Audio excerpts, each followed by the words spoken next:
ছাত্রলীগের যে আহ্বান দিলেন নাহিদ ইসলাম এনসিপির নেতা। আপনারা সাথে থাকবেন এবং আমাদের চ্যানেল এবি নিউজের সাথে থাকবেন। চ্যানেল এবি নিউজটি যারা সাবস্ক্রাইব করে নাই অবশ্যই চ্যানেল এবি নিউজটি সাবস্ক্রাইব করে আমাদের সাথে থাকবে। সকল ভিডিও আপডেট সবার আগে পেতে অল নোটিফিকেশন ক্লিক করে দেবেন, আমাদেরকে দেখার সুযোগ করে দেবেন। ইভেন কি ছাত্রলীগ হোক, কার সাবেক পরিচয় এটা আমাদের কাছে মুখ্য নয়। আজকে থেকে যখন কেউ এনসিপি আসবে, সে এনসিপির সংগঠক, এনসিপি নেতা কর্মী হিসেবে কাজ করবে, এনসিপির আদর্শকে ধারণ করে কাজ করবে।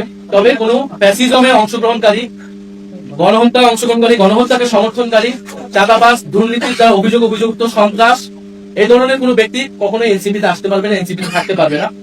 যারা এনসিপির গঠনতন্ত্র অনুযায়ী এনসিপি যে দায় ও দলের রাজনীতি প্রতিষ্ঠা করতে চায়, বৈষম্যহীন গণতান্ত্রিক বাংলাদেশ প্রতিষ্ঠা করতে চায়, সেই রাজনীতিকে ধারণ করে আমরা সবাই একত্রে আমরা জুলাই গণ অভ্যুত্থানের যে আকাঙ্ক্ষা, সেটাকেই মাথায় রেখে আমরা সামনের দিকে আগাতে চাই।